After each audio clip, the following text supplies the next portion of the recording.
আসসালামু আলাইকুম, সবাই কেমন আছেন? নিশ্চয়ই ভালো আছেন। তো আবারও চলে আসলাম একটু ব্যাংকিং বিষয় নিয়ে। কারণ যেহেতু বাংলাদেশে অনেক সমস্যা সমাধান হইতেছে বা অনেকে এখন রিমিটেন্স পাঠাবেন, আমাকে অনেকে পার্সোনাল এবং আমার ইউটিউবে কমেন্ট করতেছিলেন বিভিন্ন সমস্যা নিয়ে। আবার অনেকে প্রশ্ন করতেছিলেন যে আসলে এখন কি টাকা ব্যাংকে যায় কিনা বা যাবে কিনা, কোন ব্যাংকে যায় বা কোন ব্যাংক থেকে পাঠালে তাড়াতাড়ি যায়। তো এই সবগুলো বিষয় আমি এখানে ক্লিয়ার করব এবং আমি আজকে দুইটা ব্যাংক থেকে টাকা পাঠাইছি। আসলে আমি চেক করার জন্য যে কোন ব্যাংকের টাকাটা আগে যায় বা সে টাকাগুলো সঠিক মতে পৌঁছে কিনা, এগুলো চেক করার জন্য আসলে আমি টেকমো এবং লুপ থেকে টাকাটা পাঠাইলাম। তো আমি আপনাদেরকে দেখাবো যে সকাল কয়টা বাজে পাঠাইছি এবং কয়টা বাজে টাকাটা জমা হয়েছে, আর সেটা কখন হয়েছে বা কি আসে বিষয় সম্পূর্ণ বিস্তারিত আমি ভিডিওতে আপনাদেরকে একদম ক্লিয়ার করে দিব। এবং আরো অনেকে অনেক কমেন্ট করতেছিলেন এটিএম কার্ডে টাকা রিসিভ নিয়ে। তো ওই বিষয়গুলো আমি এখানে আপনাদেরকে ক্লিয়ারলি বলে দিব যে আসলে কোন কোন ব্যাংক থেকে বর্তমানে টাকা পাঠালে আপনারা খুব তাড়াতাড়ি পেয়ে যাবেন। এটাও আমি আপনাদেরকে বলবো, কারণ আপনাদেরকে বলে দিচ্ছি আসলে আমি আজকে দুইটা ব্যাংক থেকে টাকা পাঠাইছি। প্রথমত পাঠাইছি হচ্ছে টেকমো থেকে, কারণ এখন জানেন যে আসলে ইউআরপি মোবাইলে এগুলা চার্জ কাটে। তো টেকমোতে যেহেতু চার্জ কাটে না, এই জন্য আমি টেকমো থেকে 1500 রিয়াল পাঠাইছি। আর আপনারা জানেন টেকমোতে একটা অফার চলতেছে, 1500 রিয়াল করে যদি পাঠান তাহলে আপনি একটা ক্যাশব্যাক পাবেন। আর এই ক্যাশব্যাকটা শুরু হয়েছিল জুলাই মাস থেকে। তো যারা জুলাই থেকে পাঠাইছেন তারা জুলাইতে পাইছেন 15 রিয়াল, আর আগস্টে পাঠাইলে পাবেন 20 রিয়াল। কিন্তু যারা আমরা জুলাইতে পাঠাইতে পারি নাই, যারা প্রথম মানে আপনি যেই মাসে প্রথম পাঠান, July, August, September, October, November, আপনি যখনই প্রথম পাঠাবেন সেইখান থেকে আপনার প্রথম শুরু হবে 15 রিয়াল থেকে। আপনি যদি জুলাই থেকে পাঠায় থাকেন তাহলে আপনি ডিসেম্বরে গিয়ে 75 রিয়াল পাবেন। আপনি যদি আগস্ট থেকে শুরু করে থাকেন তাহলে আপনি ডিসেম্বরে গিয়ে 50 রিয়াল পাবেন। মানে আপনি যে মাসটা ছুটে গেছে ওই মাসটা চলে গেছে, এখন আপনি যে মাস থেকে শুরু করবেন ওই মাস থেকে 15 রিয়ালের হিসাবে যে সিরিয়ালটা আছে ওই সিরিয়ালে পাবেন, আপনি লাস্টের সিরিয়ালটা পাবেন না। ওকে, এটা তো টেকমোর টাকাটা আমার এখনো বাংলাদেশের ইসলামী ব্যাংকে পাঠাইছি, যেহেতু আমার অ্যাকাউন্টে জমা হয়নি, কিন্তু এখান থেকে টাকা রিসিভ হয়েছে এবং আমার ক্যাশব্যাক যেটা 15 রিয়াল এটাও চলে আসছে। আচ্ছা, তারপর হচ্ছে 1000 রিয়াল পাঠাইছি হচ্ছে আমি লুপ থেকে।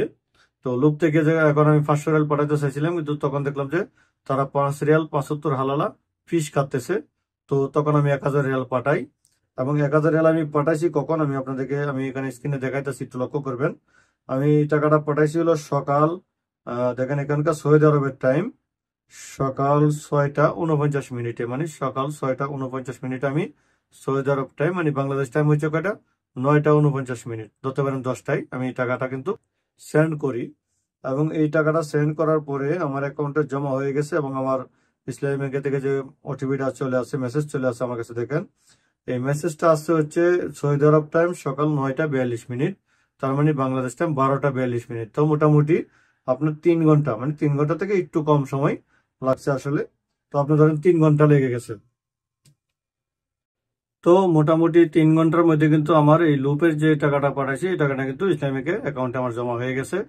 তো এর আগেও কিন্তু আমি বলেছিলাম যে আসলে লুপ থেকে আমি 3বার টাকা পাঠাইছি, এখন নিয়ে এর আগে 2বার পাঠাইছি, এখন নিয়ে 3বার পাঠালাম। 3বারই কিন্তু আমার এই 2 থেকে 3 ঘন্টার ভিতরেই টাকাটা আমার অ্যাকাউন্টে জমা হয়েছে। তো অনেকে হয়তো বলেন যে না 3 দিন 4 দিন লাগে, অ্যাকাউন্টে পাঠালে সময় বেশি লাগে। তো সময় বেশি অন্যগুলো থেকে লাগতেছে, কিন্তু লুপ থেকে আমার এত সময় লাগে নাই। তো আমার মনে হয় আপনি যদি বেনিফিশিয়ারি অ্যাড করার সময় সবকিছু সঠিক সুন্দর করে দিতে পারেন, তো সেই ক্ষেত্রে আমার মনে হয় না যে আপনার 2-3 দিন সময় লাগবে বলে। কারণ আমি যেহেতু 3বার পাঠাইছি টাকাগুলা, তো 3বারে কিন্তু আমার এই টাকাটা একদিনের ভিতরেই, মানে 2 থেকে 3 ঘন্টার ভিতরে বা কিন্তু টাকাটা জমা হয়েছে, আর বেশি সময় আমার লাগে নাই। বাকি টেকমো বা অন্যান্য ব্যাংক থেকে যদি পাঠান সেক্ষেত্রে আপনাকে 1 থেকে 2 দিন বা 3 দিন সময় কিন্তু অপেক্ষা করতে হবে। আর বাকি যে আমাকে কমেন্ট করতেছিলেন আসলে অনেকেই, আপনার এলিনমা ব্যাংক মানে টাকা ডিপোজিট করছেন, কিন্তু আপনার টাকা এটিএম ডিপোজিট দেখাচ্ছে কিন্তু আপনার অ্যাকাউন্টে আসে নাই।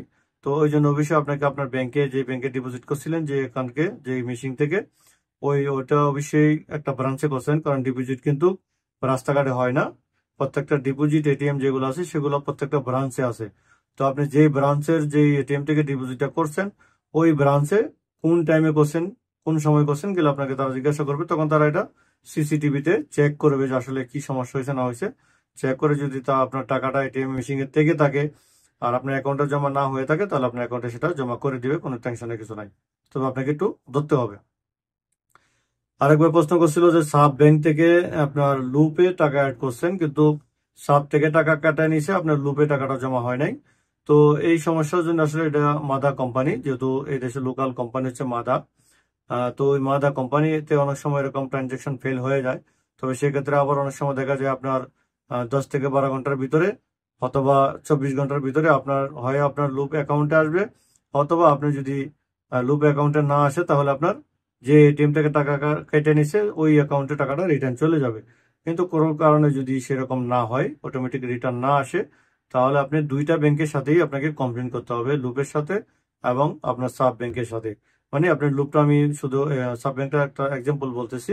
আপনি যে কোনো ব্যাংক থেকে আপনি যখন টাকা অ্যাড করবেন, সেই টাকাটা যখন আপনার এখান থেকে কেটে নিয়ে যাবে আর টাকাটা অ্যাড হবে না, তাহলে অবশ্যই আপনি প্রথমত হচ্ছে আপনি যে ব্যাংকের এটিএম ব্যবহার করবেন সেই ব্যাংকের সাথে কন্ট্যাক্ট করবেন। দ্বিতীয় হচ্ছে আপনি যেটাতে টাকাটা ডিপোজিট করতেছিলেন তাদের সাথেও কন্ট্যাক্ট করবেন, তাদেরকেও আপনি এই কমপ্লিটটা দিবেন যে আমি এভাবে টাকা ডিপোজিট করেছি এত টাইম, আপনাকে তারা জিজ্ঞেস করবে টাইম টু। তো ওই টাইমে যে এটা আমার এটিএম থেকে টাকা কেটে নিয়েছে কিন্তু আমার অ্যাকাউন্টে টাকা জমা হয়নি, তো এখন কি করতে হবে, তখন তারা সেটা চেক করে আপনাকে সেই রেজাল্টটা দিবে। তবে এখানে আসলে কোনো ইউটিউবার বা কোনো ফেসবুকার অন্য করে আপনাকে কোনো ধরনের হেল্প করতে পারবে না। আপনার কোনো ধরনের পার্সোনাল কোনো ইনফরমেশন কারোর সাথে আপনি শেয়ারও করবেন না, তাহলে আপনার যে কোনো সমস্যা হতে পারে। তো এটাই ছিল আজকের মতো। যারা আপনার ভিডিওটা দেখছিলেন সবাইকে ধন্যবাদ। ওদের জন্য দোয়া রইল। আসসালামু আলাইকুম রহমতুল্লাহি ওয়া বারাকাতুহু।